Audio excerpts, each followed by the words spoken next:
Hey everybody, how's it going? It is Matt and it is Maniac Monday. I hope each and every one of you are having a fantastic morning, evening, dawn, day, or dusk, whenever it is you're watching this. I hope you're having a great time. Also, I hope each and every one of you had a great weekend. Mine was nice and uneventful for the foremost. Got to watch a couple of films and hang out and have some fun. Did you guys get to watch anything fun this weekend? If so, what did you watch? Let me know. I like to talk about whatever films it is you guys are going over, or the ones that I'm talking about as well. Now, this week I'm going to be doing nothing but Italian crime thrillers for the week. The normal format I'll still be Monday and Tuesday. Like, I'll still go Monday through Friday, but Terrible Tuesday, I just will let you know. That won't be, like, these won't be considered terrible films, and usually I save Friday for the best film of the week. This week, there's no particular order. I'm just doing 5 of my Italian crime thrillers that I have. Granted, most of them are 2 box sets that are made by Fernando Di Leo. And today's film is one from Volume 2 of the Italian Crime Collection by Kino Lorber. Yes, very good collection. Pull that out here real quick. It comes with a nice little booklet here about Fernando Di Leo here. Very, very cool stuff. One that I thoroughly enjoy. I'm watching another one of the films on here right now. I'm watching The Kidnap Syndicate. This is amazing so far, and look at that artwork for shoot first, die later. Isn't that freaking awesome? That's another one that I hopefully will be getting to this week. I have a feeling that's all I'm going to be doing is watching Fernando Di Leo films for the entire week. Okay, so let's get on to today's movie. Today's is from 1969. It stars Pier, Paolo, Capponi, Nieves, Navarro, Marzio, Margine, Danika, Loggia, and Rougeul. And like I said, directed by Fernando Di Leo, and this is none other than Naked Violence. What an interesting, freaking good film this is.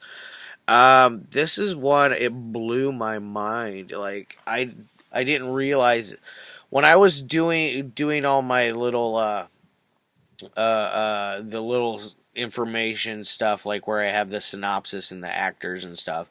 I did not realize that this film came out in 1969. I thought, honestly, the way it was filmed and everything, I thought it was going to be like 70, anywhere from 74 to 76ish. That's honestly when I thought this was being filmed. And that shows how well the acting and everything was set up in this. It showed that they were able to at least not age as fast as what some other films do. Like some films, you can notice the aging as far as like dialogue, the way that they talk to each other, just the vocabulary that they use. That can really stand out in a film, and it can really age it if you are not really keen on older film and all of its joy that it brings, I guess, because a lot of older film is so much better than the newer stuff, and I can't stress that enough, especially with these old Italian crime thrillers. The Placiotechi, I'm pretty sure I mispronounced that, but those are very, very well made films. All of them have a great story.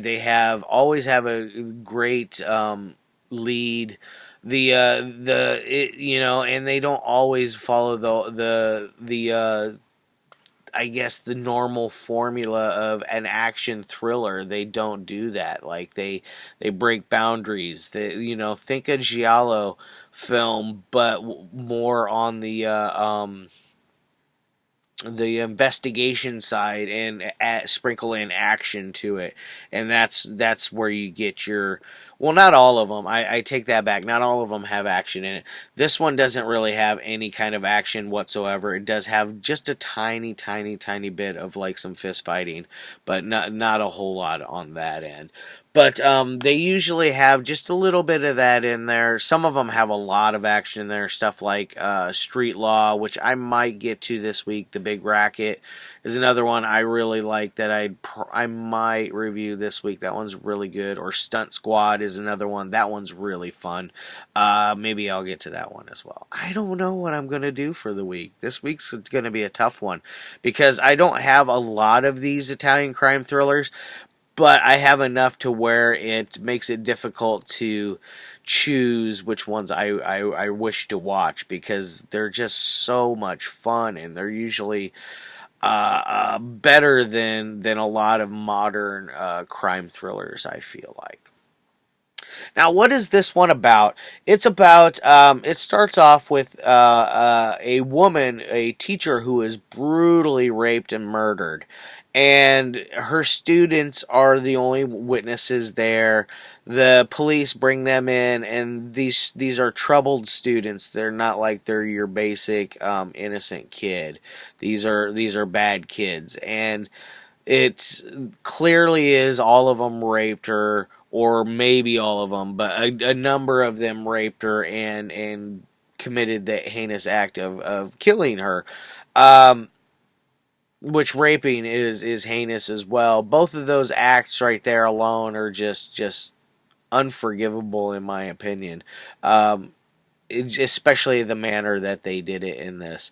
There's a whole thing with how during the investigations, the Pier Paolo Capponi, that guy, he's your main lead in here, and he is really good, I thought, in this. I couldn't get enough of him in his dialogue. He did so swell with everything as far as what he did with this film.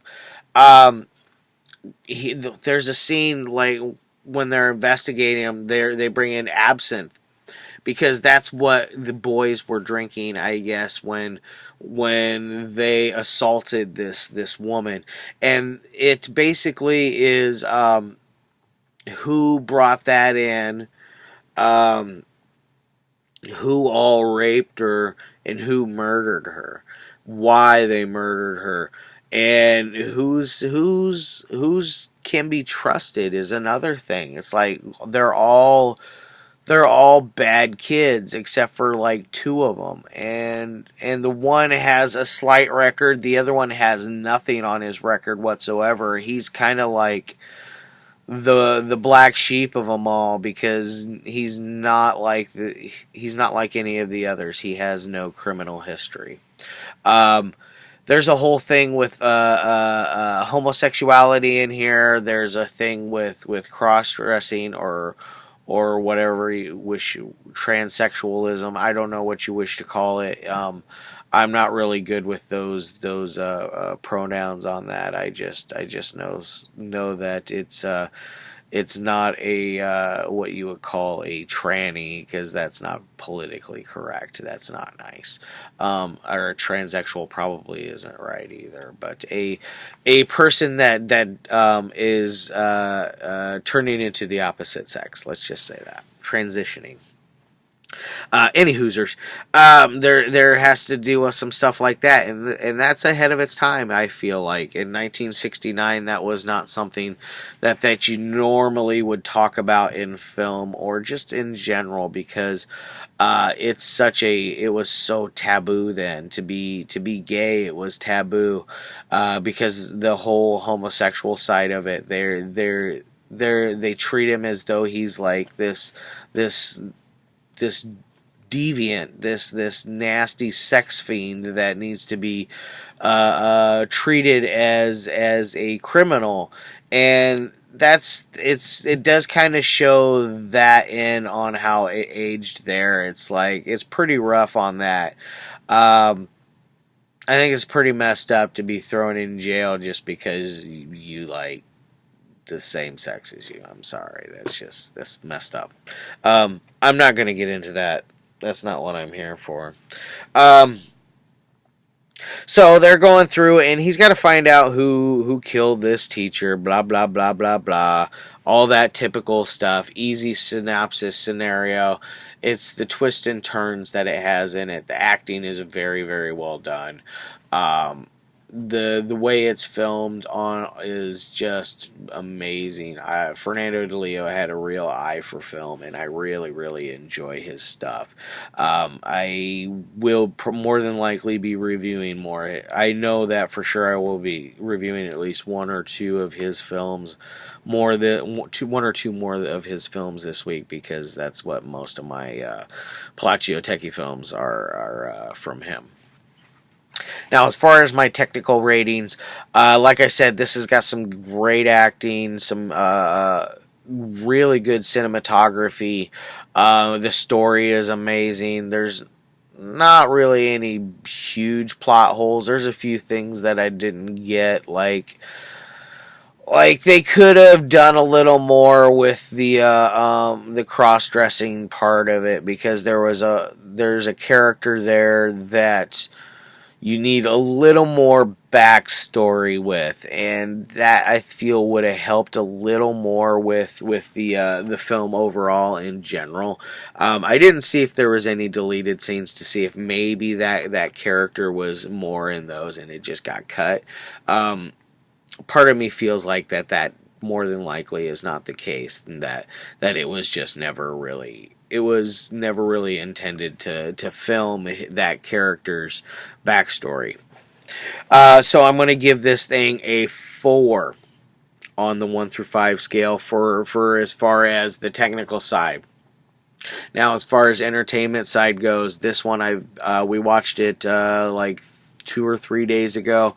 I have done nothing but think about it nonstop. That's how it's been running through my brain, like how well how amazing this film was, and how I wish all of you would go out and at least find a copy to watch, preferably legally, please.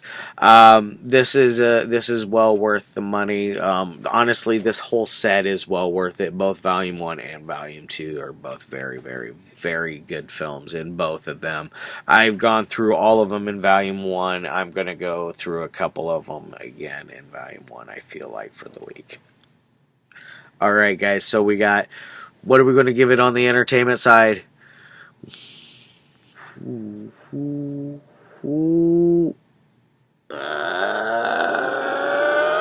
Oh yes, a 5 out of 5, folks.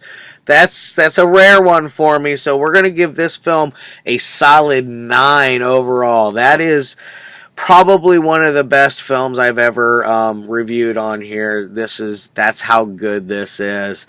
I can't stress enough. Please go out and check out Mr. Di Leo's films. He was one hell of a good filmmaker, in my opinion. I'm going to get out of here on that. I'm at that 13-minute mark. I got things I got to do. My voice is starting to sound gravelly, and I don't know why. I'm going to get out of here, guys. All right, love your faces. Peace as always.